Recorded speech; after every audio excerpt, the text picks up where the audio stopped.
नमस्कार मंडळी, मी आशिष दोरे, द माईक जंक्शन पुरस्कृत जागर मतदानाचा मध्ये आपलं हार्दिक स्वागत आहे. आपल्यासोबत वेगवेगळे पाहुणे आहेतच.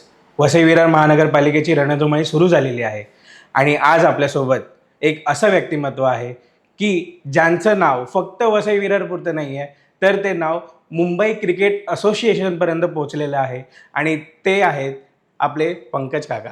पंकज काका नमस्कार. नमस्कार. सर्वप्रथम तुमचं हार्दिक अभिनंदन काका. तुम्ही एक अधिकृत उमेदवार म्हणून आज तुम्ही इलेक्शनमध्ये सहभागी झालेला आहात. कसं वाटतंय? फार बरं वाटतंय की ह्या प्रक्रियेमध्ये येऊन फारच बरं वाटते. मी तसं बघायला गेलो तर ह्या प्रक्रियेमध्ये 1993 पासून आहे. ही माझी 7वी टर्म असेल.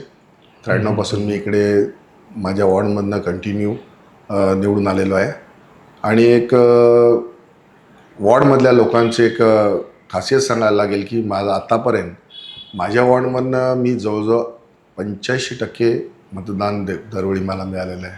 मग तुम्ही बघितलं असेल की नगरपालिका असो किंवा महानगरपालिका याच्यामध्ये माझा सगळ्यात जास्त पर्सेंटेजने निवडून येण्यामध्ये माझा वरचा क्रमांक लागतो पहिला 2-4 याच्यामध्ये. त्यामुळे चांगल्या प्रकारे कामं केल्याने लोकांनी तशी पावती दिलेली आहे आणि त्यामुळे ह्या प्रक्रियेमध्ये भाग घेताना फार मला बरं वाटतं. काका तुम्ही म्हणालात की 93 पासून आणि आता ही तुमची 7वी टर्म, हा प्रवास कसा होता? म्हणजे कसं सुरू झालं नगरपालिका? तुम्ही बघितलं असेल की आप्पाही म्हणजे जितेंद्र ठाकूर यांनी पण आपल्या भाषणात नेहमीच सांगत असतात की ते बोलताना बोलतात की आमचे भाऊ म्हणजे काका म्हणजे माझे वडील भास्कर ठाकूर ह्यांच्या प्रेरणेने आम्ही सर्वजण ह्या याच्यामध्ये राजकीय याच्यामध्ये आलं.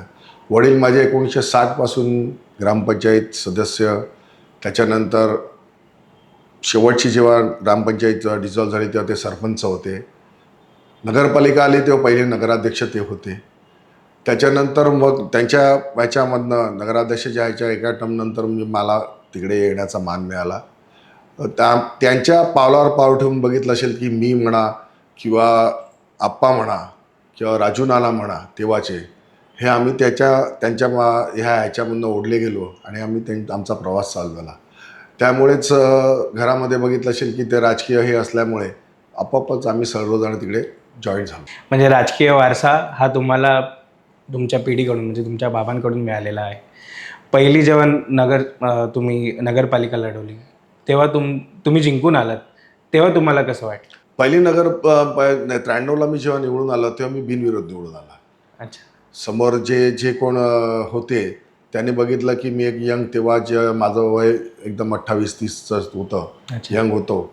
तर त्यांनी बघितलं की हा एक यंग पोरगा येतो आहे पुढे आणि वडिलांचा जो काय काम केलेल्याचा वडिलांचा जो काय वारसा होता तो घेऊन पुढे येतो. तर तेव्हाच्या त्या समोरच्या कोणीही भरलं नाही आणि मला बिनविरोध म्हणून निवडून दिलं. वा काका, म्हणजे तुमचा प्रवास हा खूपच प्रेरणादायी आहे. पहिलंच इलेक्शन तुम्ही जिंकणं हे तुमच्यासाठी पण खूप प्रेरणादायी होतं. मला काका तुम्हाला विचारायला आवडेल, जसं तुम्ही राजकारणात आलात तसं तुम्ही समाजकारणात पण आलात, आता तुम्ही वेगवेगळ्या संस्थांमध्ये पण आहेत, तर त्याबद्दल मला मी जसं वडिलांचं मी म्हटलं त्याप्रमाणे वडिलांनी जेव्हा राजकारण सोडलं म्हणल्यापेक्षा वयाच्या हिशोबाने त्यांनी सोडलं आणि त्याच्या आधीपासून ते जीवदानी मंडळ ट्रस्टला जॉईन होते. म्हणजे त्यांच्या जीवदानी मंडळ ट्रस्टच्या माध्यमातून तिकडे बाकीची सगळी कामं करत होते. त्यांच्याकडनं ती आम्ही सांगितल्याप्रमाणे ती प्रेरणा घेऊन आम्ही तेव्हाही वडील जेव्हा तिकडे होते अध्यक्ष शेवटपर्यंत, तेव्हाही आम्ही तिकडेच कामं करत होते. जे काय जीवदानीला जे काय डेव्हलपमेंट चाललेली होती, तुम्ही बघितलं असेल की एवढ्यावरती एवढं मोठं मंदिर बनणं हे फार जिगरीचं होतं. मग त्याच्या माध्यमातून कामं करताना तिकडे आम्ही जॉईन झालेलो. त्याच्यानंतर मग मी ट्रस्टवर आलो. आता मी तिकडे उपाध्यक्ष म्हणून आहे. एक विठ्ठल मंदिर ट्रस्ट जे विठ्ठल मंदिर आहे जे पुरातन आहे, म्हणजे जवळजवळ 100-125 वर्ष पूर्ण होऊन गेलेलं आहे ते मंदिर आहे. त्याचा जीर्णोद्धार आम्ही केलेला होता, तिकडे मी उपाध्यक्ष आहे. अशा बऱ्याच संस्था आहेत ज्याच्यावरती मी कामं करतो आहे आणि त्याच्या माध्यमातून जनसेवा करायला मिळते, ती करण्याचा प्रयत्न करतो. काका तुम्ही जीवदानी मंदिर संस्थांचं नाव घेतलं. आज वसई विरारच्या प्रत्येक माणसाला माहिती आहे, नागरिकाला माहिती आहे की कोरोना काळात जीवदानी संस्थांनी कसं काम केलेलं, पण त्या कामात तुम्ही अग्रेसर होतात. जीवदानी मंडळ ट्रस्टने जेव्हा कोरोना काळाचा विषय होता तेव्हा कुठेतरी लोकांपर्यंत पोचायला पाहिजे. लोकांना जेवणाची, जे सामान्य माणूस एकदम खालच्या याच्यावर होते त्यांना जेवणाचा प्रॉब्लेम होता, तेव्हा आप्पांनी म्हणजे जितेंद्र ठाकूरांनी पुढाकार घेतला आणि सांगितलं की आपल्याला काहीतरी करायला पाहिजे आणि त्याच्या माध्यमातून आपण केलं पाहिजे. तर संपूर्ण जे काय आर्थिक जो भार होता तो पूर्णपणे आप्पांनी उचललेला होता. त्यांच्या माध्यमातून आपण केलेलं. पण जीवदानी मुंडे ट्रस्टचे आमचे कर्मचारी जवळजवळ 60 ते 70 कर्मचारी तेव्हा कामाला लागले आणि त्याने दिवसाला जवळजवळ तुम्ही बघितलं 2-3 ठिकाणी विरार म्हणा, सोपारा आणि वसई जवळजवळ 1 लाख लोकांचं जेवण जात होतं. आणि ते पूर्ण करताना एक वैशिष्ट्य असं की आमच्या एकही कर्मचाऱ्याला करोना झाला नाही. आणि त्याच्या उपर नगरपालिका जे तेव्हाचे जे कमिशनर होते तेव्हा नगरपालिकेला पण पाहिजे होतं जेवण आणि बाकीच्या गोष्टी. तेव्हा नगरपालिकेचे कमिशनर आपणकडे येऊन म्हणलं की आम्हाला काहीतरी जीवदानीच्या माध्यमातून हे करताना तुम्ही आम्हाला वेळ द्या. तर संपूर्ण नगरपालिका त्या वर्षापासून जिथपर्यंत करोना काळ होता संपूर्ण जेवण हे विनामूल्य हे नगरपालिकेला दिलं आहे. त्याच्यामध्ये सकाळी नाश्ता असो, दुपारचं जेवण असो, रात्रीचं जेवण असो, संपूर्ण देण्याचं काम हे नगरपालिकेला देण्याचं काम हे जीवदानी मुंडे ट्रस्टच्या माध्यमातून आणि आर्थिक संपूर्ण भार हा आप्पांनी त्यांच्या ट्रस्टमार्फत या दुसऱ्या कुठल्या मार्फत त्यांनी उचललेला होता. आणि त्याच्यामुळे तिकडे ते काम करण्याचा मला तुम्ही म्हणाले तसं की हातभार मोठा आहे, तर संपूर्ण ते हँडलिंग करण्याची जबाबदारी माझ्याकडे होती. आणि मी स्वतःला धन्य समजतो की या कामी मला तो चान्स मिळाला. जीवदानी देवीने मला तो चान्स दिला. तिच्या माध्यमातून आम्ही हे काम करता आलं. आताही आपण बघितलं असेल की जेव्हा जेव्हा पाणी भरलं जाते तेव्हाही आता म्हणजे गेल्या पावसाळ्यामध्ये पण पाणी भरलं होतं. आणि नगरपालिकेनं कधीही सांगितलं की आम्हाला ह्या लोकांना जेवण देतो, आताही देण्याचं काम नगरपालिकेला जीवदानी मुंडे ट्रस्ट देते. शेवटी आप्पांचं म्हणणं एकच आहे की आपण देताना ही आपली माणसं आहेत, हा आपला परिवार आहे, तालुका हा आपला परिवार आहे. त्या परिवाराला देताना आपण कुठेही मागे पडलं नाही पाहिजे किंवा कुठेही गवगवाही केला नाही पाहिजे. कारण तुम्ही बघितलं असेल करोना काळामधनं एवढं करताना सुद्धा एकही आम्ही इंटरव्ह्यू दिला नाही की आमच्या मुद्दापांना हे करू. त्याचं कारणच हे आहे की आपण सांगितलं की देणाऱ्याने कधी आपले हात दाखवायचे नाही. आपण आपलं काम केलं, आपण काय मेहरबानी नाही केली, आपली लोक आहेत हा दृष्टिकोन ठेवूनच आम्ही कामं करत आहोत. खूप मोठं काम होतं कोरोना काळात, जेव्हा कोरोनासारखी जी आणीबाणी पूर्ण जगावर होती, संपूर्ण जगावर होती, त्यामध्ये कोरोना योद्धा म्हणून आपले सगळे कर्मचारी म्हणा किंवा काका स्वतः आपण काम करत होतात. काका ह्याच मुद्द्याला मी थोडं पुढे घेतो. आता आपले इलेक्शन्स आहेत, विरोधक जे आहेत किंवा जे सत्ताधारी, आता जे सत्ता पालट झालं आहे त्याच्यामुळे जे सत्ताधारी आहेत हे तुमच्यावर सतत टीका करत असतात. काय असतं की तुम्ही बघितलं असेल की एवढ्या वर्षामध्ये 30-35 वर्षाच्या काळामध्ये आप्पा म्हणा किंवा क्षितिज म्हणा किंवा इतर याच्या माध्यमातून आमचे तिन्ही आमदार होते त्या माध्यमातून ही कामं करत आली. पहिल्यापासून ह्या लोकांनी आमच्यावर टीकाच केलेला आहे, दहशतवाद आहे पहिल्या सुरुवातीला, मग दुसरं बाकीच्या गोष्टी टीकाच केलेला आहे. कुठलंही पॉझिटिव्ह घेऊन कोणी आलेलं नाही आहे. पण मी त्यांना विचारतो की तुम्हालाही निवडून येऊन जवळजवळ 14-15 महिने झाले, तुम्ही एकतरी काम विधायक केलं हे दाखवा. साधं मी सांगतो की जी कामं आप्पांनी आणि क्षितिजने जी कामं प्रस्तावित केलेली आहेत, जी सँक्शन पण झालेली आहे, त्याचा पाठपुरावा केला तरी गावाचं फार भलं होईल. ब्रिजेस म्हणा किंवा इतर ज्या गोष्टी आहेत, हॉस्पिटलचं म्हणा, जे हॉस्पिटलचे ह्यांना स्वतःला माहीत नाही की हॉस्पिटलची जागा कुठे आहे. त्यांना सांगितलं तेव्हा ते जेव्हा लोक आली तर ते दुसऱ्याच कुठल्या तरी जागेवर जाऊन तिकडे मोजमाप करत होते जे प्रायव्हेट होतं. ह्यांना ते पण माहिती नाही की हॉस्पिटलची जागा कुठे आहे. म्हणजे तुम्ही विचार करा की हे कुठल्या जगामध्ये आहेत. एवढंही करता नाहीत. बरं तुम्ही स्वतः आमदार हे पहिला नगरसेवक होऊन गेलेले आहेत. त्यांना ते नाही माहिती की नगरसेवक असताना किंवा नगरपालिकेच्या माध्यमातून आपण एखादं काम करताना त्याची प्रोसिजर कशी आहे, त्याचं नियोजन कसं झालं ते हेही कळत नाही आहे. त्याने कारण एक उदाहरण देईल मी तुम्हाला की एका ठिकाणी तुम्ही ते गेले असताना त्याने लोकांनी मागणी केली की अमुक काम आम्हाला हवं आहे.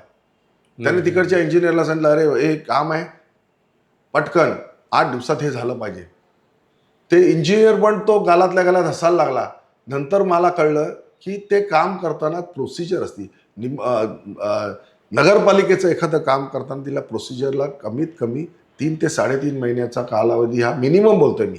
जर तुम्ही त्याचा फॉलोअप केला तर 3 ते 3.5 महिन्याचा कालावधी गेल्यानंतर त्या कामाला स्वरूप येते आणि ते आपण करू शकतो. मग हे साधंही त्यांच्याकडे ज्ञान नव्हतं. अशा प्रकारचे लोक आहेत. तुम्ही एखादं विधायक काम केलं 14-15 महिन्यामध्ये, हे दाखवा, म्हणजे लोकांना तरी कळेल की तुम्ही काय करता. पण काका मला एक सांगा की जेव्हा हे सत्ताधारी जेव्हा तुमच्यावर टीका करतात तेव्हा तेही इकडेच राहिलेले आहेत, त्यांनाही त्या सगळ्या गोष्टी माहिती आहेत, तरी पण तुमच्यावर टीका होते. लोक सुज्ञ, त्यांना माहिती आहे काय करायचं आहे. काय ते असते की झोपलेल्याला उठू शकतो, सोंग केलेल्याला उठू शकत नाही. तशा प्रकारची ही परिस्थिती आहे. भले लोकांना माहिती आहे की आपण, आता मला सांगा की तुम्ही सामान्य माणसांना जाऊन विचारा, 10 पैकी तुम्हाला 8 जण सांगतील की आपले विधायक कुठे आहेत, त्यांचं ऑफिस कुठे आहे हे माहिती नाही आहे. पण तुम्ही कुठल्याही गल्ली बुल्ल्यात किंवा झोपडपट्टीमध्ये जाऊन विचारा की आपांचं ऑफिस कुठे आहे, तर ते सांगतील की ते कुठे आहेत आणि कुठे भेटतात. त्यांच्यात एकच विषय वैशिष्ट्य आहे आपांचं. आप्पा ऑफिसमध्ये असले, बाहेर कोरोना काळामध्ये ते संपूर्ण बाहेर बसत होते, आता ऑफिसमध्ये गेले. पण आप्पा असले तर लोकांना भेटणार, एक काही नाही तर अर्धा कप चहा तरी पाजणार आणि तुमची जी काय कामं आहेत ती समजून घेणार आणि करण्याचा 100% प्रामाणिकपणे प्रयत्न करणार. झालं का नाही झालं तो नंतरचा भाग आहे. पण एखाद्या माणसाला भेटून त्याला समाधान करणं हा भेट आहे. आता कोणालाही तुम्ही जाऊन विचारा की कोण नाव आहे ते पण नाही माहिती आहे की ना, तुमचं आमदार कोण आहे, खासदार कोण आहे हेही माहिती नाही. तुम्ही बघितलं असेल तर हिस्ट्री काढा की ह्याच्यामध्ये त्यांच्या पार्टीतले किती, म्हणजे राम नाईक पासून ते आतापर्यंत किती आमदार झाले, किती आमदार आहेत, खासदार किती झाले आणि त्यांनी काय कामं केली. आमच्या खासदार एक आला तेव्हा रेल्वेच्या बाबतीमध्ये आपण लोकल ही बोईसरपर्यंत नेली. मग तुमचे राम नाईक हे तर मिनिस्टर होते, सेंट्रल मिनिस्टर होते, त्याच्यानंतर ते राज्यपाल झाले आणि त्याच्यानंतरची जी लोक आली त्यांनी एकतरी विधायक काम केलं का सेंट्रलच्या माध्यमातून, किंवा आमदार आता झाले त्यांनी काय केलं ते सांगा.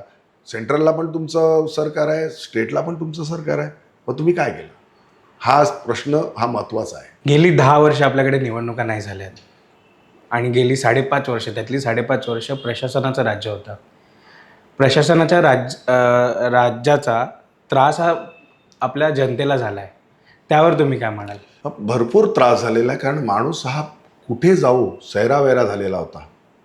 तरीही आम्हाला जे प्रकारे आम्ही मदत करू शकतो, हे जे माझी म्हणून आम्हाला जे लाभलेलं 5.5 वर्षामध्ये, तो देण्याचा प्रयत्न आम्ही सदैव केला, त्यांची भेट करा. पण जे काय कर्मचारी किंवा अधिकारी आहेत हे कोणालाही जुमानत नव्हते, कारण का त्याच्यावरती कोणाचाही अंकुश नव्हता. बरोबर. तुम्ही बघितलं असेल की साधे म्हणजे खड्डे म्हणा किंवा बाकीच्या ज्या साध्या गोष्टी आहेत त्याही होत नव्हत्या. त्याच्यासाठी आम्ही पहिल्यांदा मोर्चा काढला खड्ड्यासाठी. जिकडे आम्ही पावसाळा संपला की गणपतीच्या आधी आमच्याकडनं न बोलता सगळे खड्डे भरले जात होते. वर्षातनं 3 वेळा खड्ड्यांचं जे काय जिकडे नियोजन केलं जातं त्याचं नियोजन पूर्ण बजेटमध्येच आमचं केलं जात होतं. बरोबर. तुम्ही बघितलं तर आमचं बजेट तेव्हा 3,500 करोडचं होतं. तुम्ही विचार करा ह्या 5 वर्षामध्ये ते किती झालं, 1500च्या वरती करोड झालं. आता परिस्थिती, आम्ही असताना बँकेमध्ये FD होत्या, आता यांच्या म्हणण्याप्रमाणे सगळ्या FD नाही आहे, एकही पैसा नाही आहे. मग या 5.5 वर्षामध्ये हे जे पैसे गेले कुठे, तुम्ही कुठली कामं विधायक केली ती दाखवा आणि गेले कुठे, हा सवाल लोक विचारतात आहेत. आणि ह्याचं उत्तर आम्ही शोधण्यासाठी आम्ही जेव्हा आमची बॉडी येईल तिकडे तेव्हा आम्ही ते प्रशासनाला विचारून लोकांसमोर मांडू की ह्या लोकांनी काय केलं आणि काय नाही केलं, याचा लेखाजोखा मागून आम्ही समोर ठेवू. म्हणजे तुमचा पूर्ण अभ्यास तयार आहे. हो. पण काका मग मला सांगा की यांची सत्ता असून सुद्धा तुमचं फेस्टिवल्समध्ये, म्हणजे गणेशोत्सव झाला, नवरात्री झाली, ह्याच्यामध्ये तुमचं काहीच नियोजन नव्हतं, नियोजन शून्य होतं.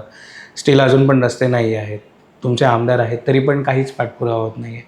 ह्या सिच्युएशनला जबाबदार कोण आहे? जबाबदार मी म्हटलं ना की स्वतः प्रशासन आहे. ह्याच्यामध्ये ॲड करून मी तुम्हाला दुसरं सांगतो. जे म्हणाले ते की आता तुम्हाला माहिती आहे की आपली जेव्हा राजू नाना हे महापौर झाले तेव्हा त्यांनी पहिल्यांदा महापौर मॅरेथॉन चालू केली. पहिल्या वर्षी आपली मॅरेथॉन ही पूर्ण मॅरेथॉन 42 किलोमीटरची मॅरेथॉन ही इंडियामध्ये 5 मॅरेथॉन ज्या मोठ्या होतात त्या पूर्ण मॅरेथॉनमध्ये आपला गणना होते. आणि आपला इकडचा जो परिसर बघितला, त्याने जे जे नॅशनल इंटरनॅशनल जे लोक ज्यामध्ये धावतात आपल्याकडची, ते पूर्ण आल्यानंतर त्यांनी सांगितलं की इकडच्यासारखी कुठेच मॅरेथॉन चांगली होत नाही. तुम्ही यावर्षी बघितलं असेल की यावर्षी खेळाच्या बाबतीमध्ये म्हणाल तर आपल्याकडनं विभागीय विभागीय खेळ होतात सगळे. म्हणजे वसई, विरार, सोपारा आणि वसई गावामध्ये विभागीय शालेय महोत्सव होतो, तोही यावर्षी घेतला गेला नाही. या सर्वांना उत्तर एकच दिलं गेलं प्रशासनाला की आमच्याकडे निधी नाही आहे. म्हणजे आपण ज्या मुलांसाठी आपणे किंवा आम्ही जो हा महोत्सव चालू केला, विभागीय शालेय महोत्सव, की त्याच्या माध्यमातून मुलांनी पुढे जायला पाहिजे. ह्या मॅरेथॉनच्या माध्यमातून आपण मुलांना आपल्याला पुढे न्यायला पाहिजे. इंटरनॅशनल रेल आल्यामुळे आपल्याकडे पुढे जायला पाहिजे. आणि ह्यांचं नाव आपलं कुठेतरी कमी झालं. त्याचं कारण का? उत्तर आलं की आमच्याकडे पैसा नाही. मग हा पैसा गेला कुठे? हाच मोठा विषय आहे की हा पैसा गेला कुठे. तुम्ही जर विधायक अशी कामं करू शकली नाही, असं नाही आहे का कुठलं बाबा चला की कोणाचं पर्सनल काम करायचं किंवा काय आहे, लोकांचे पैसे लोकांच्या कामासाठी उपयोगाला येत नाही, मग झालं काय? आणि त्याच्यासाठी हे जे निवडून आलेले आहेत त्याने काय पुढाकार घेतला किंवा त्याने का नाही प्रश्न विचारला प्रशासनाला? बरोबर. हे जे निवडून आलं त्याने विचारायला पाहिजे, नाही बाबा हे व्हायला पाहिजे, हे करायला पाहिजे, का नाही होत आहे? ह्याच्यातला एकही प्रश्न विचारला गेला नाही. तुम्ही बघायला मी नगरसेवक असताना माझ्या माध्यमातनं मी प्रस्ताव दिलेला होता की आपल्या जेवढे खेळाडू जे नॅशनल किंवा इंटरनॅशनल जे लेवलला गेले किंवा गेले आहेत त्यांना अनुदान द्यायचं असते. बरोबर. म्हणजे जाऊन आल्यानंतर म्हणजे सहभाग असला तरी अनुदान द्या असं ठरवलेलं आहे. म्हणजे प्राईज त्यांना मेडल मिळालं तर त्याला जास्त पैसे आहेत, पण 1 लाखापासून ते 5 लाखापर्यंत त्यांना हे अनुदान मिळायला पाहिजे, तेही मिळत नाही. अरे त्याचं कारण का? तर पैसा नाही. म्हणजे त्यांचं उदासीन मन. तेच म्हणतोय, उदासीन मन आहे म्हणा. आणि ह्या लोकांनी जो अंकुश ठेवायला पाहिजे तुम्ही जो 16 महिन्यामध्ये, त्याच्यावरती काहीच नाही आहे. म्हणजे तुम्ही प्रशासनाच्या बरोबर आहेत का प्रशासनाला वरती जायला पाहिजे तर तुम्ही त्यांच्या बरोबर आहेत असं दिसलं जाते. काका, तुम्ही एक मुद्दा घेतलात खेळाचा. तुम्ही एक स्वतः स्पोर्ट्स पर्सन आहेत, खेळाडू आहात. तुम्हाला असं खंत नाही का वाटली जेव्हा आपल्याकडचे स्पोर्ट्स बंद झाले? मला फार खंत आहे. मी म्हटलं त्याप्रमाणे मी एक स्वतः स्पोर्ट्समॅन, मी क्रिकेट खेळणारा माणूस आहे. मी 15 वर्ष मुंबई क्रिकेट असोसिएशनवर सदस्य म्हणून होतो आणि शेवटी मी उपाध्यक्ष म्हणून तिकडनं निघालो. त्याच्या माध्यमातून मी जेव्हा नगरपालिकेमध्ये आलो तेव्हा आपल्याकडे फक्त एकच शिवाजी अप्पा ग्राउंड होतं. हो. माझ्या नगरपालिका आणि बाकीच्या माध्यमातून मी जीवदानीला एक ग्राउंड केलं, सोपाऱ्याला एक ग्राउंड केलं. मी असताना MCAमध्ये असताना पालघरला पण ग्राउंड केलं. अशी विविध ग्राउंड केली. आणि आपली मुलं जी तिथपर्यंत जाऊ शकत नव्हती, जाताना त्रास होत होता, आपल्याकडे कुठल्या लक्ष देत नव्हतं, म्हणून त्यांच्या माध्यमातून मी पुढाकार घेऊन त्यांना पुढे जाण्यासाठी म्हणून आपण प्रयत्न केला. नगरपालिकेच्या माध्यमातून ज्या सुखसुविधा द्यायच्या होत्या त्या देण्याचा प्रयत्न केला. आणि त्याच्या माध्यमातून आताही एक आपल्याला अभिमानास्पद वाढ की अंडर 12 म्हणजे 12 वर्षाखालील मुलं, 14 वर्षाखालील मुलं, 16 वर्षाखालील मुलं, 19 वर्षाखालील मुलं मुली, 22 वर्षाखालील मुलं मुली आणि रणजी ट्रॉफी ह्याच्यामध्ये मुंबईच्या टीममध्ये आपल्याकडची सर्व ग्रेड जे मी हे बोललो त्याच्यामधली मुलं आहेत. मुलींच्या बाबतीत तर म्हणून सांगेल की रणजी ट्रॉफी जी मुलींची टीम आहे त्याच्यामध्ये 50% आपल्याकडच्या मुली आहेत. म्हणजे आपल्या तालुक्यातल्या, जिल्ह्यातल्या, पालघर जिल्हा. म्हणजे माझा म्हणण्याचा अर्थ असा आहे की जर आपण त्यांना सुविधा आणि बाकीच्या गोष्टी दिल्या, जसं मी म्हटलं मॅरेथॉन म्हणा किंवा शालेय क्रीडा दिल्या, तर त्या पुढे जाऊ शकतो. अशा प्रकारच्या गोष्टी आहेत ह्या पुढे नेण्यासाठी. म्हणून तुम्ही काहीतरी त्यांच्यासाठी ठोस काय करायला पाहिजे. हे या 5.5 वर्षात काही झालं नाही.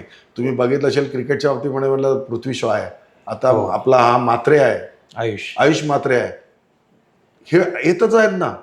ते आपल्याकडनंच गेले आहेत, आपल्या ह्याच्यामधनंच त्यांना सुविधा देऊन आपण पुढे गेलेलं आहे. तुम्ही म्हणाल सांगा खेळाच्या बाबतीत म्हणा, मी म्हटलं मी बॅडमिंटनवर आहे, महाराष्ट्र बॅडमिंटनचा मी उपाध्यक्ष आहे. त्याच्या माध्यमातून आपण इकडे सुखसोयी देण्याचा प्रयत्न करतो. आपल्याकडे तेव्हा त्याच लेवलचे जे काय कोर्ट पाहिजेत ते जर 5 वर्षात अजून देता आले असते आपल्याला, ते देता नाही येत आले मला. पण तरीही आपली मुलं, आपल्या तालुक्यातली मुलं इंटरनॅशनल लेवलला गेलेली आहेत. हा एक अभिमानाचा भय आहे. हो. त्यांना काही सुविधा कुठल्या प्रकार प्रायव्हेट ह्याच्यामध्ये द्यायच्या त्या द्यायचा मी प्रयत्न केलेला आहे. मी सांगितलं त्याप्रमाणे. तर अशा ज्या गोष्टी आहेत ह्या जर 5.5 वर्षामध्ये बऱ्याच लोकांना त्याचा सेटबॅक मिळालेला आहे. खेळाडू म्हणा किंवा बाकीच्या कलेमध्ये पण जी लोक आहेत त्यांना मिळाले नाही, कारण त्याची तेवढी तुम्हाला त्यांना जे द्यायला पाहिजे हे देता आलं नाही. बरोबर आहे. म्हणजे आज पंकज काकांनी एवढा मोठा मुद्दा मांडलेला आहे जो बहुतेक उमेदवार नाही मांडत. म्हणजे खेळ किंवा क्रीडा, त्यांचं जे क्रीडेवर जे प्रेम आहे ते आज त्यांच्या बोलण्यातून दिसतंय. म्हणजे क्रीडासाठी तुम्ही बरंच काही करू शकता आणि त्याच्यासाठी तुमच्याकडे खूप मोठा प्लॅन तयार आहे.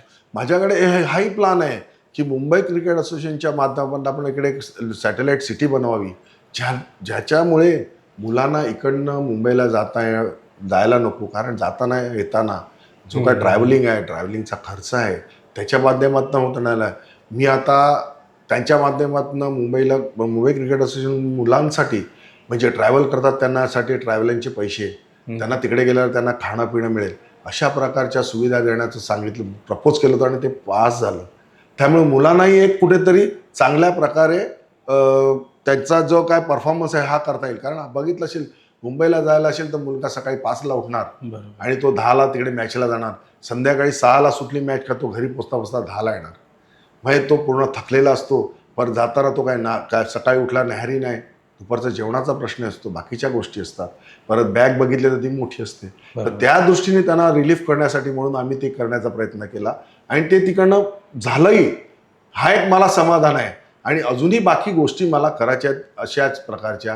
कारण तुम्ही बघितलं की आता स्पोर्ट्समध्ये सगळ्यात जास्त वडिलांचा कल असतो मुलाला क्रिकेटमध्ये टाकणं. त्यामुळे आपल्या इकडे एवढं त्याचा लोड आहे, तर त्यांना त्या सुविधा दिल्या तर आपल्याकडची मुलं पुढे जातील. ह्या दृष्टीने माझा प्रयत्न चालू आहे. MCAच्या माध्यमात म्हणणार, काही नगरपालिकेच्या माध्यमातून डोक्यामध्ये भरपूर प्लॅन आहेत आणि मुलांना आल्यानंतर त्याचं इम्प्लिमेंट हे मी 100% करणार. एक खेळाडूची तळमळ आणि त्याच्या मनात चाललेलं त्याच्या खेळाविषयी जे काही भावना असते ते एक खेळाडूच समजू शकतो काका, आणि तो तुमच्यातला खेळाडू हा दिसतोय आज. ह्यालाच मी अनुसरून पुढे प्रश्न विचारेन. 1989 पासून आपली वसई कला क्रीडा सुरू झालेली आणि तीच वसई कला क्रीडा सुरू करण्यामागचं कारण पण हेच होतं. त्याच्याबद्दल काय सांगाल? वसई तालुका कला क्रीडा महोत्सव चालू करण्याचा वेळा जो उचलला तो आप्पांनी उचलला 90 साली. हे 36वं वर्ष होतं. कोविडच्या मधली 2 वर्ष गेली. तेव्हा सुरुवात केली तेव्हा आप्पांनी चालू केलं तेव्हा फक्त 2,500 स्पर्धक होते आणि ह्या आत्ताचा तुम्ही बघितला या वर्षीचा जो गेला 26 ते 31 मध्ये 55,000 पेक्षा जास्त स्पर्धक. अरे बापरे. त्याच्या माध्यमातून फक्त हॉकी, फुटबॉल आणि क्रिकेट सोडून सगळे खेळ खेळवले जातात.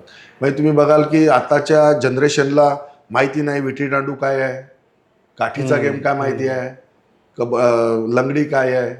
कारण का आताचा मुलगा जो आहे तो फक्त टीव्हीच्या समोर बसतो, मोबाईल घेऊन बसतो, लॅपटॉप घेऊन बसतो किंवा बाकीच्या घरात तो मातीमध्ये त्याचा इन्व्हॉल्वमेंटच नाही, मातीमध्ये जातच नाही. अशा प्रकारचे हे खेळ आहेत. कलेच्या बाबतीत म्हणाल तर तो 42 ते 45 म्हणजे सगळ्या प्रकारच्या मोनो ॲक्टिंग पासून सगळ्या प्रकारचे हे आहेत, सगळ्या प्रकारचे प्रकार आहेत त्याच्यामध्ये. रांगोळीच्या बाबतीत म्हणाल तर तुम्ही बघाल तर रांगोळी बघून लोक थक्क होतात. एवढे आपल्याकडे सगळे चांगले रांगोळी टाकणारे लोक आहेत. अशा प्रकारे त्यांना देण्यासाठी म्हणून आपण चालू केलं. त्याचं एक फलित हे होतं की तेव्हा गेल्या वेळी जवळ सुरुवातीला झाल्यानंतर आपला मिनेजेस म्हणून जो होता तो ऑलिम्पिकला गेला. भारताचं त्याने प्रतिनिधित्व केलं 200 मीटरसाठी.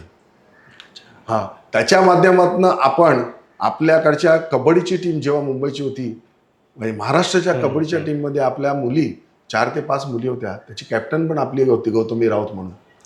आताही आपल्या मुली आणि इतर बऱ्याचशा ॲथलेटिक्स म्हणा किंवा इतर बाबतीमध्ये आपल्याकडची मुलं आहेत.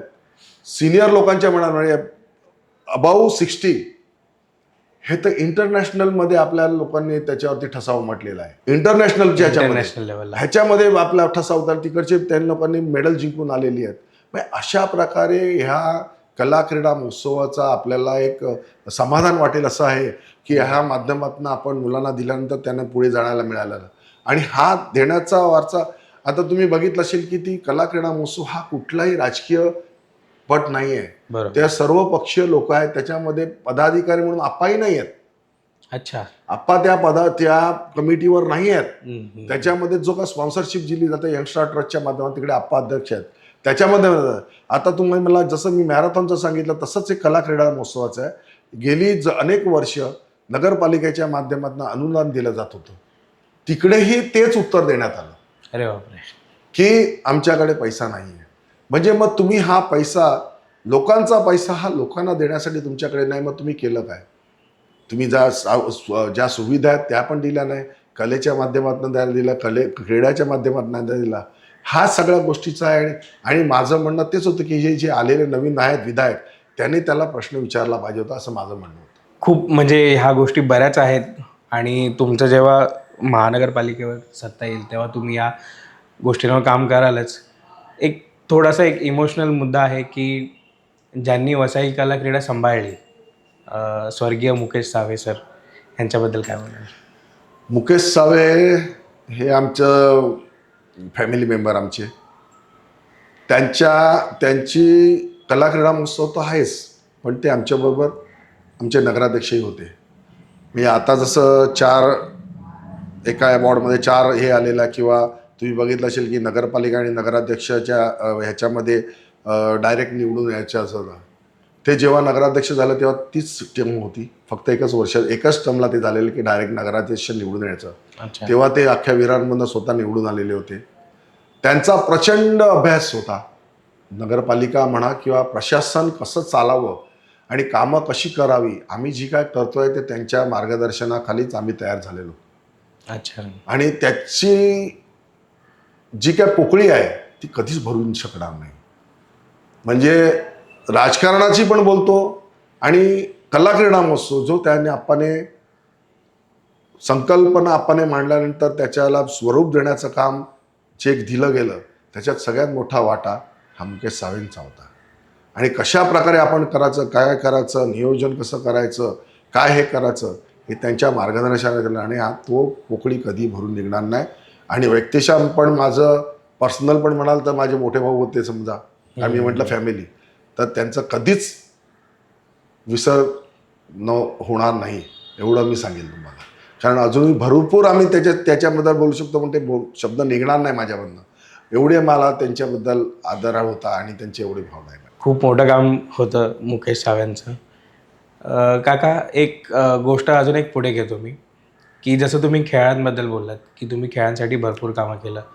विरोधकांचा हा पण एक मुद्दा आहे की आपल्या शहरामध्ये शिक्षणाची काही सोय नाही आहे. म्हणजे विवाह महाविद्यालय जे आहे ते काय आहे?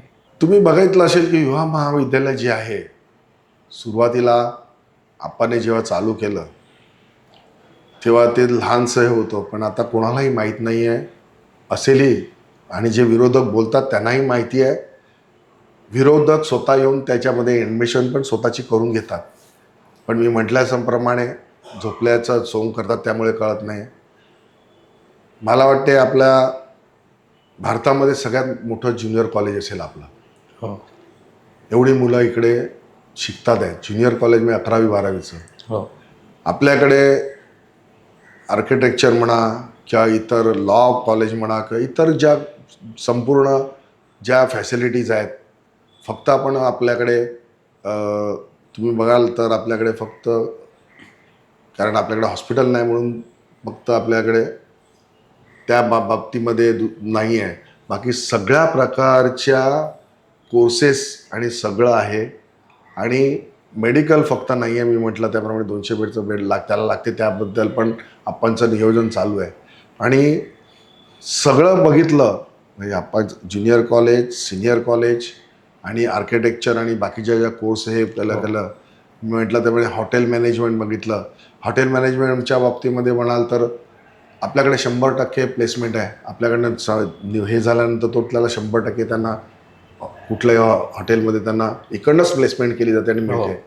जवळजवळ 35,000 ते 40,000 मुलांचा हा तिकडे शिकतात आहे वर्षाला. 40,000 ते 45,000 मुलं आहेत आपल्या ह्या कॉलेजमध्ये. संपूर्ण ह्याच्यामध्ये गेलं हे सगळ्यात मोठं कॉलेज असणार आहे. आणि हे म्हणतात की तुम्हाला शिक्षणाच्या बाबतीत हे केलं जात नाही आहे. म्हणजे मला हसू आलं आणि ह्याच्यामध्ये जेवढे विरोधक आहेत, आणि आप्पाने तुम्ही बघितलं असेल की मुंबईला लावली जाते की 90% 95%ला बरोबर. डेडलाईन लावली जाते. हो. आपल्याकडे कधीही ती डेडलाईन लावली जात नाही.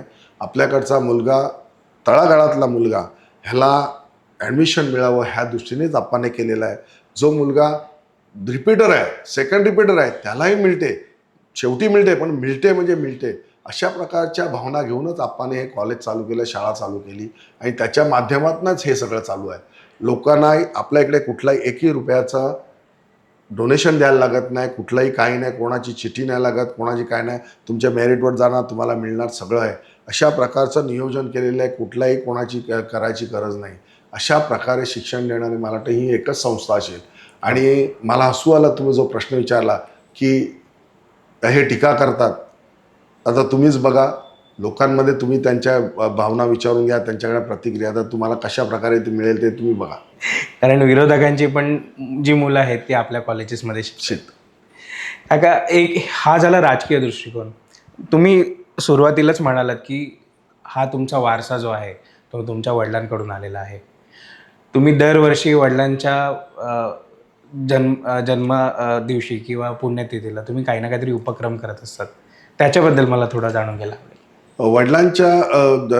वडिलांनी एवढे काय जे सामाजिक कार्य केलं आहे, हे केलं आहे, तर त्या दृष्टीने लोकांना काहीतरी द्यावं वडिलांच्या नावाने, ह्या दृष्टीने वडिलांची आता 30 ऑक्टोबरला त्यांची पुण्यतिथी झाली. त्याच्या माध्यमातून आम्ही एक रजिस्टर संस्था केलेली आहे. तुम्ही बघितलं असेल की सामान्य माणसाला हॉस्पिटलमध्ये आपले सिनियर सिटीजन किंवा आईवडील किंवा इतर हे ठेवल्यानंतर जो आजार आहे त्याच्यानंतर आपल्याला किती वेळ तुम्ही हॉस्पिटलमध्ये ठेवणार, डॉक्टर्सना तुम्ही घरी घेऊन जा, पण त्या सुविधा मिळायला पाहिजेत. बेड म्हणा, त्या जो हॉस्पिटलचा जो बेड आहे, रिव्हॉल्विंग जो वरतीवाला आहे, तशा प्रकारचा बेड नसतो. त्यांना व्हीलचेअर नसते, पॉट नसतो, वॉटर बेड नाही आहे. वॉटर बेड नसेल तर अंगाला लागू शकतो, अंग लागू शकते, किंवा इतर ज्या मेडिकल ज्या फॅसिलिटी पाहिजे असतात, ज्या हॉस्पिटलमध्ये मिळतात, त्या घरी मिळायला पाहिजेत.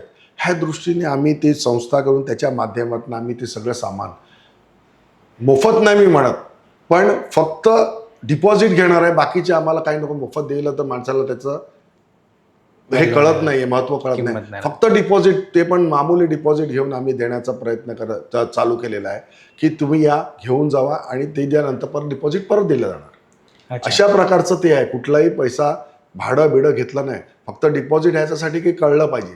तर तुम्ही तुमचं आटप झाल्यानंतर, आणून दिल्यानंतर तुम्हाला डिपॉझिट परत मिळणार.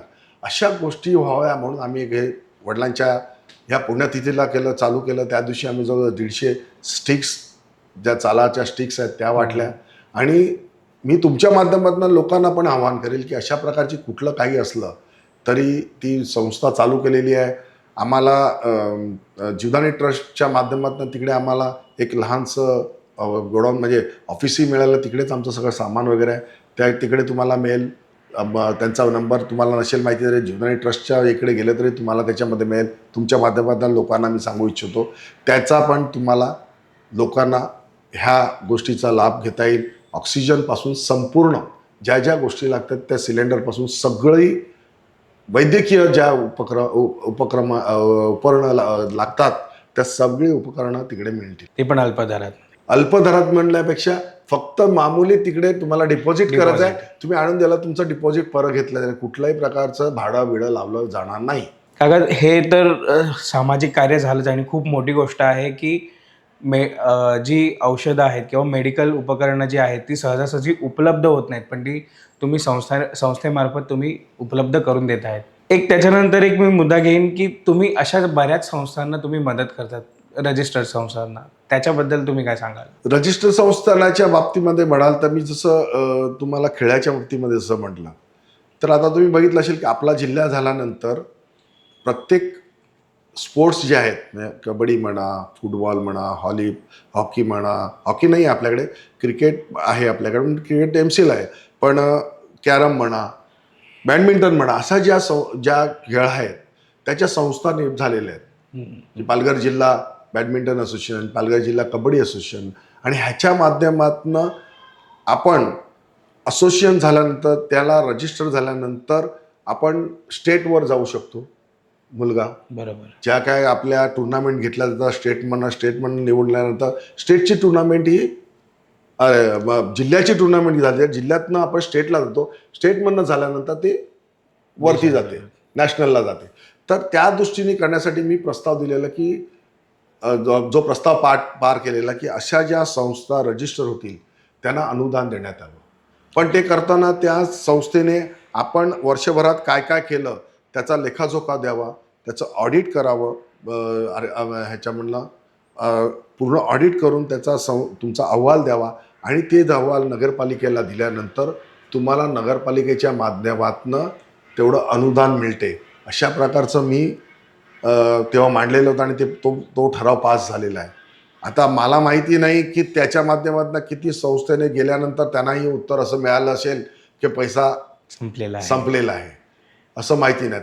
तर अशा प्रकारच्या संस्थेना दिल्यानंतर आपली मुलं पुढे जाण्याच्या दृष्टीने प्रयत्न करण्याचा मी प्रयत्न केलेला आहे.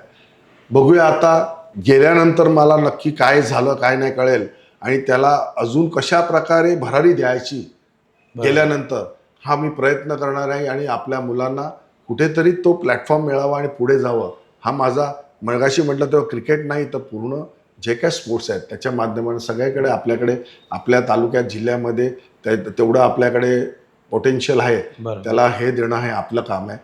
त्याच्यामुळे प्रयत्न करणार आहोत. खूप असे स्तुत्य उपक्रम काकांनी इकडे सांगितले आहेत की त्यांनी त्याची ब्लूप्रिंट तयार केलेली आहे.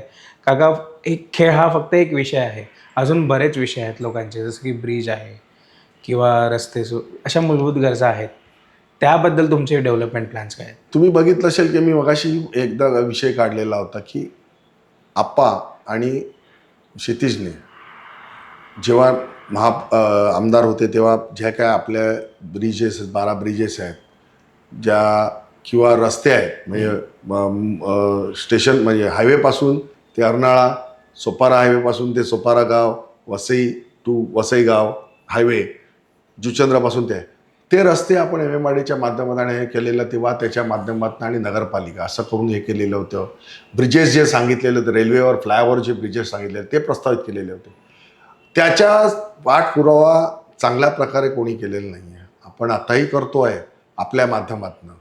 तर ते केल्यामुळे जो काही आपला रस्ता हे मोठे झाले, ब्रिजेस झाले, तर जो काही आपल्या शहरामध्ये थोडा बहुत जो ट्रॅफिकची समस्या निर्माण होते ती त्याच्यामुळे निघून जाईल. रिंग रोड आम्ही असताना रिंग रोडची प्रस्तावित केलेला आहे, त्याला चालना देणार आहोत की आपला माणूस बैतरणा खाडी ते नायगाव खाडीमधला आपला हा रस्ता पालघर वसई तालुका आहे. तर या टोकापासून त्या टोकापर्यंत 20 ते 25 किंवा अर्धा तासामध्ये कसा पोहोचेलसाठी रिंग रोडची आपण अख्खा प्लॅन रेडी करून तो सोडलेला आहे. तर ह्या येणाऱ्या 5 वर्षामध्ये त्याच्या दृष्टीने आम्ही कामं करण्याच्या आम्ही ठरवलेलं आहे की लोकांना जास्तीत जास्त रिंग रोडमधून हे करताना किंवा हे करणार आहे. तुम्ही बघितलं असेल मेट्रो आपली ह्याच्यापर्यंत पोहोचलेली आहे, भाईंदरपर्यंत पोहोचले. त्याला मेट्रो इकडे घेण्यासाठी म्हणून आप्पाने आणि दिलेला आहे, त्याचा मी प्रस्ताव आहे. तोही कसा येईल, नगरपालिकेच्या माध्यमातून कसा आणता येईल, इकडे कशी काय सुविधा देईल, म्हणजे माणूस जो फास्ट कसा आपल्या कामासाठी पुढे जाईल ह्या दृष्टीने अशा विषय करून ठेवलेले आहेत. भरपूर विषय आहेत तसे, कारण हा जो 5-5.5 वर्षाचा कालावधी हा फार मोठा गेलेला आहे. त्याच्यामुळे भरपूर आमच्यामध्ये नियोजन केलेलं आहे, आप्पांनी केलेलं आहे, क्षितिजदादाने केले आहे, राजू नाना आहेत आमचे सगळे सिनियर, सगळ्यांच्या माध्यमातून त्यांच्याकडे बसून आमचं नियोजन झालेलं आहे कशा प्रकारे कामं करायची आणि ते आम्ही करून दाखवू येणाऱ्या 5 वर्षामध्ये. आणि त्याच्यानंतर लोकांपुढे जाऊन दाखवू घे बघा ही कामं केलेली आहेत. आताही जी कामं केलेली आहेत तीच आम्ही कमी घेऊन जातो. मला एक सांगा, तुम्ही मगाशी विरोधक टीका करता, विरोधकाने टीका न करता आपण काय केलं हे एक तर काम दाखवा लोकांना. फक्त टीका करण्यापेक्षा मी हे काम केलं, आम्ही कधीच कोणावर टीका करत नाही. कारण एक बोट त्यांना दाखवलं तेव्हा 4 बोट आपल्याकडे असतात. हा विचार जर मनात केला तर आपण काय नाही, आपण जी काय कामं प्रामाणिक केलं ती दाखवा, नाही केली तर नाही सांगा की आम्ही प्रयत्न केले पण नाही झालं. पण बोलण्याची कुठल्या तोंडाने बोलणार, प्रयत्नच नाही केले तुम्ही. तर आम्ही पॉझिटिव्ह आहोत, जी कामं केल्यात ती दाखवू आणि जी कामं करणार ती आम्ही प्रस्तावित जेव्हा आमचा हे येईल तेव्हा आम्ही त्यांना सांगू की ही आम्ही कामं करणार आहोत. बरोबर. काका, खूप असं छान तुम्ही उत्तरं दिली आहेत. अजून मी थोडासा एक 5 मिनिटाचा मुद्दा घेईन तुमच्यासोबत. ठाकूर फॅमिली म्हटलं की दहशत असं विरोधकांचं म्हणणं आहे. पण आमच्यासाठी किंवा विरारकरांसाठी आज ठाकूर फॅमिली म्हटलं तर श्रद्धास्थान किंवा एक भावनिकदृष्ट्या आज जे काही आपल्याकडे सगळ्यात मोठं मंदिर झालं द्वारकाधीश मंदिर, असे बरेच मंदिर आहेत. जीवदानी देवी ट्रस्ट आहे किंवा आपलं साईबाबा मंदिर आहे, असे बरेच धार्मिक स्थळं आपल्याकडे आहेत. त्याच्यावर काय तुम्ही बोला? तुम्हीच आता उत्तर देण्यापेक्षा तुम्हीच त्याच्यामध्ये प्रश्नामध्ये तुमची उत्तर आहेत.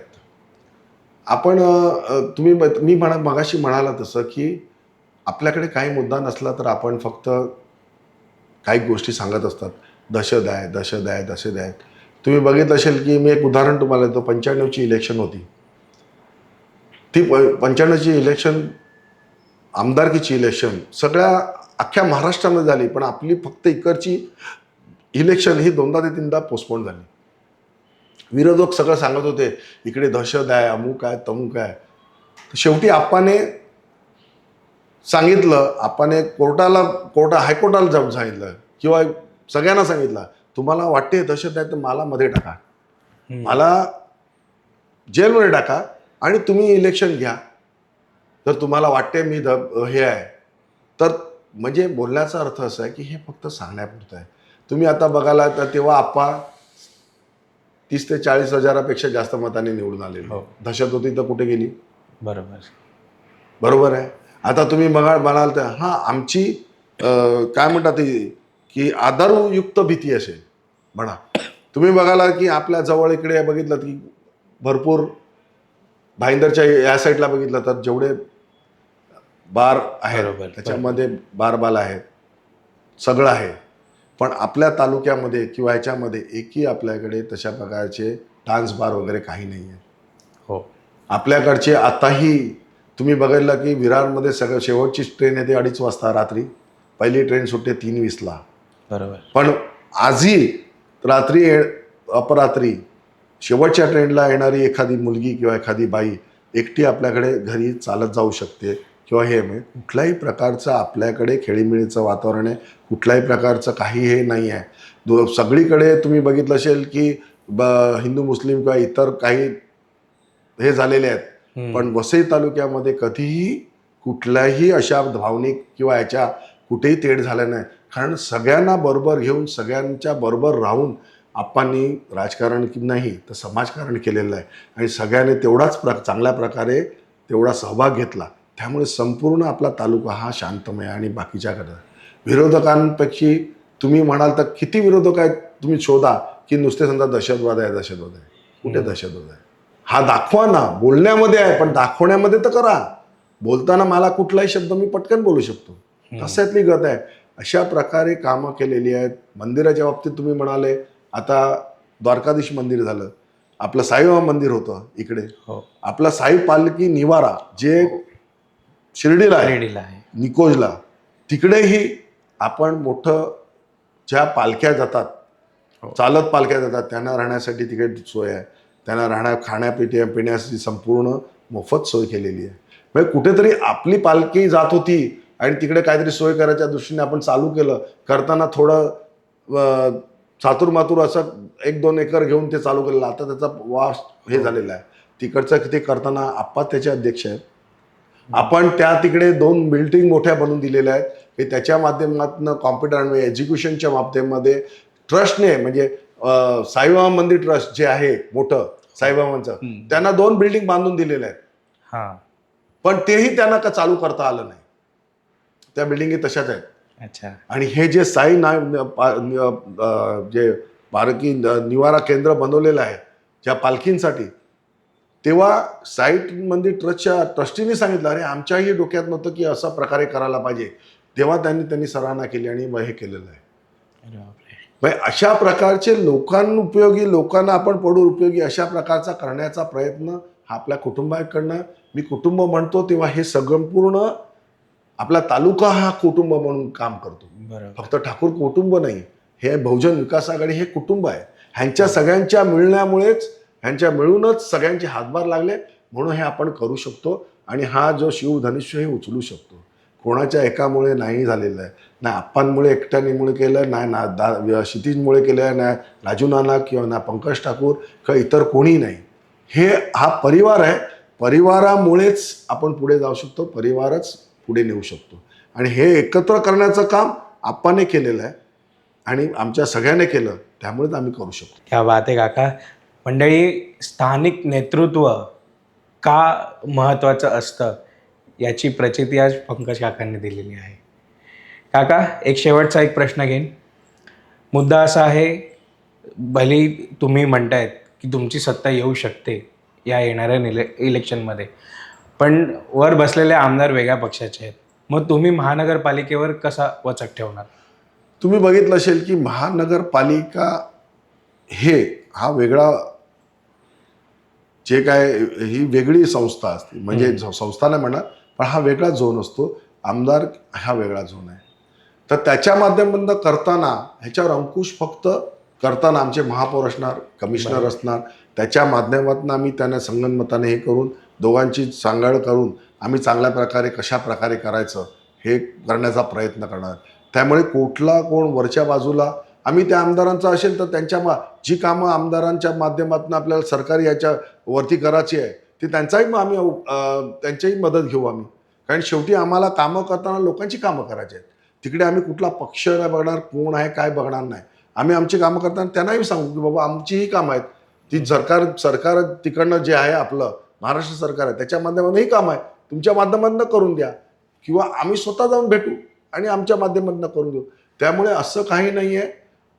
आल्यानंतर मी म्हटलं त्याप्रमाणे आम्हाला संपूर्ण या नगरपालिका तुम्ही बघितले असेल तर मी सांगतो की पहिला सुरुवातीला जे काँग्रेस होतं ग्रामपंचायतच्या वेळी, त्याच्यानंतर नगरपालिका आली, तिकडेही काँग्रेसची सगळेचे सगळे होते. महानगरपालिका आली, नंतर आमचा बहुजन विकास आघाडी आहे, आमचा पक्ष आल्यानंतर सत्ता ही संपूर्ण आली आहे. एवढ्या वर्षाचा जो आमचा अनुभव आहे त्या अनुभवाला पणाला लावून आम्ही ह्या 5 वर्षामध्ये ही जी कामं आहेत आणि आप्पा आणि क्षितिजदादा आणि राजू नाना ह्यांचं आणि आमचे जे सिनियर लोक आहेत ह्यांचं मार्गदर्शन घेऊन आम्ही ते 5 वर्षांमध्ये सगळ्यात जास्तीत जास्त कामं करण्याचा प्रयत्न आम्ही करणार. नक्कीच काका, तुमच्या या पुढच्या वाटचालीसाठी तुम्हाला खूप साऱ्या शुभेच्छा. आणि तुम्ही आम्हाला एवढ्या तुमच्या व्यस्त टाईममधून वेळातून आम्हाला वेळ दिलात आणि आमच्याशी इतक्या छान गप्पा मारल्यात आणि बऱ्याच मुद्द्यांवर तुम्ही प्रकाश टाकलेला आहे. आज सगळ्यात महत्त्वाचा मुद्दा म्हणजे खेळ आणि खेळाडू होता. त्याच्यावर एक खेळाडूचं मत आम्ही घेतलेलं आहे आणि आज तुम्ही इथे आम्हाला वेळ दिलात त्याबद्दल खूप खूप धन्यवाद. तुमचेही धन्यवाद. आम्हाला लोकांपर्यंत माझ्या ज्या काय भावना होत्या त्या पोचवण्यासाठी तुम्ही मला एक चांगल्या प्रकारचं हे प्लॅटफॉर्म दिला, त्याबद्दल आपले पण आम्हाला धन्यवाद.